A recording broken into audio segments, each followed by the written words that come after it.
It's a Northwest lifestyle weekend on KOMO News. This is IRG's Health Talk. Back to Tom Hutler and Shannon O'Kelly. We're back. Our first guests are Dr. Nancy Kadel, orthopedic surgeon, fellowship trained in foot and ankle reconstruction, and Dr. Matthew Grierson, board-certified physiatrist,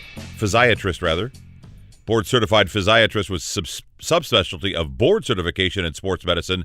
And they're talking about movement of dancers and how they need to be treated. Those guys take a pounding. They do. Dancers are amazing. Talk about motor awareness, but they also have a lot of opportunities to have repetitive injuries and overuse problems. All right, here's Shannon O'Kelly, Dr. Kadel, and Dr. Girerson. Dr. Girerson, Dr. Kadel, welcome. Thank you for joining us here on Health Talk. How are you doing today? We're doing great. Thank you so much for having us. And thanks for coming down. And Dr. Kadel, tell us about your practice. We like to see performing artists and dancers. I think both Dr. Girerson and myself have the background of being dancers before we went into medicine.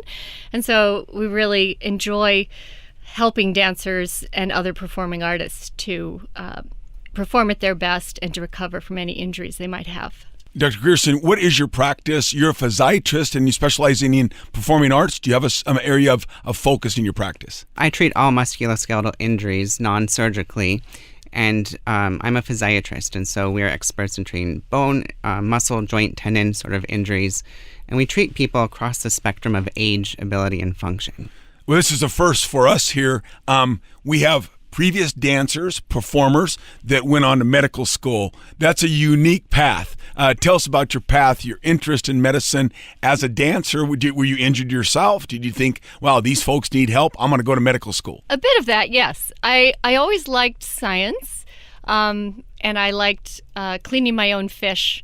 And so I liked that sort of thing. I wasn't afraid of blood. And as a dancer, I did have injuries, and I saw that a lot of my fellow dancers had injuries. So I wanted to find a way that I could help dancers.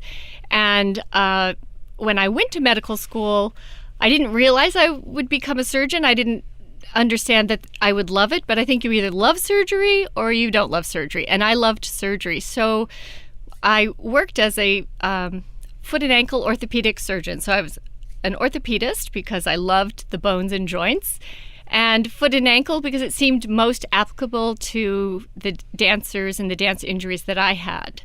So my training is in orthopedics. Orthopedics, and you have a foot and ankle fellowship. Correct. And you spent some time in San Francisco with a very prominent location and provider of care to the San Francisco Ballet. Yes. So I did that. I started in general surgery. I took a year off and worked in San Francisco with Dr. Garrick, and he was helping to take care of the San Francisco Ballet. And then my further training in orthopedics at Harvard, I worked with Lyle McKaylee and the Boston Ballet. So I knew that this was what I wanted to do, to be able to help dancers. And how do you help dancers? How do you both help dancers? I mean, do you have a clinic? Do you get them together and do assessments? Dancers and performers, I imagine, I'm just guessing here, might sometimes, I don't want to use the word struggle, but be challenged with healthcare and access to healthcare. Well, so many clinicians out there, I think, are scared to work with dancers and other performing artists. Part of it is they don't know the language. They don't know how to communicate with them. The dancer comes in and they're like, I was doing a plie or a tendu, and the doctor's like, you're speaking French. Good point.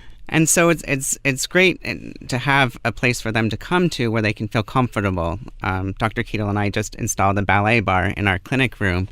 And what it does is it provides a comfortable environment for them. It's a familiar setting where they feel that they can come and really open up about their injury, because there's so many competing interests, and a lot of these dancers are performing at very high levels, and it's hard for them to speak about their injuries. It's hard for them to accept the fact that they are injured, even though so many of them it's almost like they're the walking wounded to a certain degree.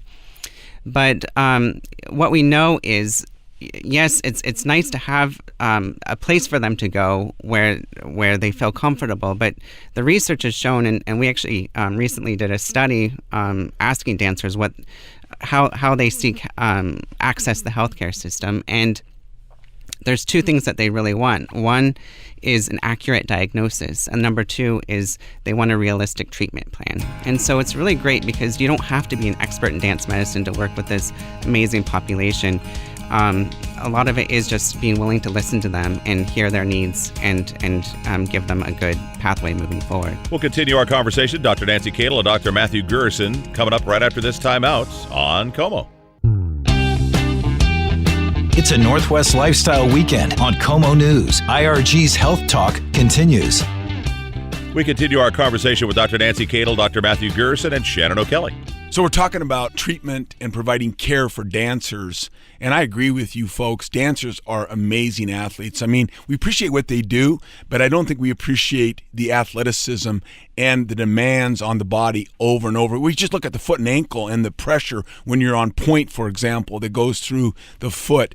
And there's need for this. And you guys have established an area or a center of care for these folks to provide them. And I, particularly as a therapist, love working with dancers. And the reason why is they're so aware motorly. You can give them an exercise and they pick it up right away. Tell us about your care clinics or what you're doing with the dancers in the area and performers, I guess. I think you're speaking really directly to the community and how the community comes together to treat dancers. And Dr. Kadel and I recognize that here in the community, there's a lot of people who have a great interest in working with dancers.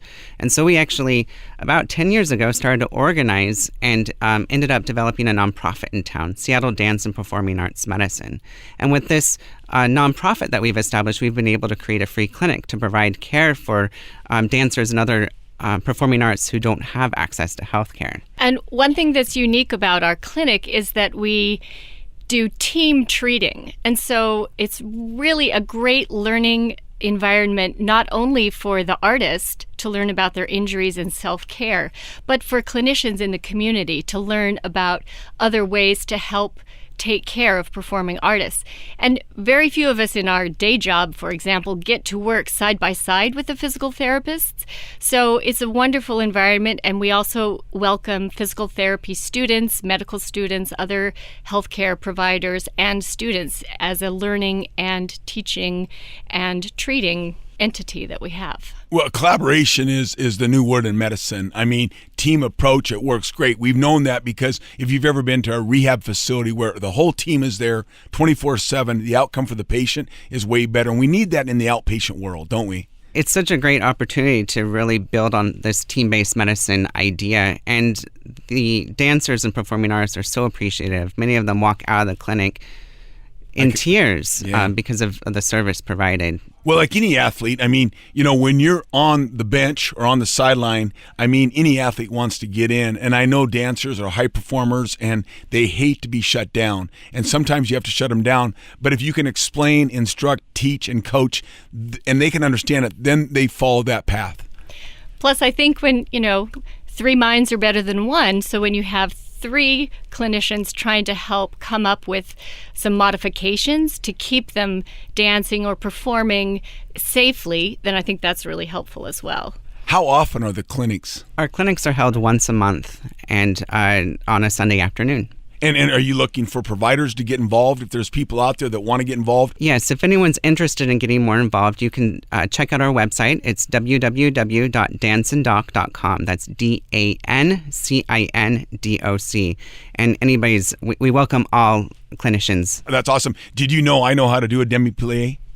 We did not. Okay, I worked with ballet dancers in San Diego. I'll show you later. Thank you for your time, folks. Thank you so much for having us. Thank you very much for having us. All right, that's been Dr. Nancy Kadel and Dr. Matthew Grierson talking about the diagnosis of injuries in dancers and performing artists, something I don't think we give a lot of thought about until you go see a Broadway production. And if you'd like more information, see PAM, that's SEAPAM, free clinic for diagnosis of injuries in dancers and performing artists. Shannon, that's a great job they're doing and a great service. I bet they stay pretty busy. Oh, absolutely. I mean, fantastic job they're doing. I mean, again, performers, particularly dancers, they use their body, tremendous athletes. Terry Lowe McGavin's coming up next on KOMO.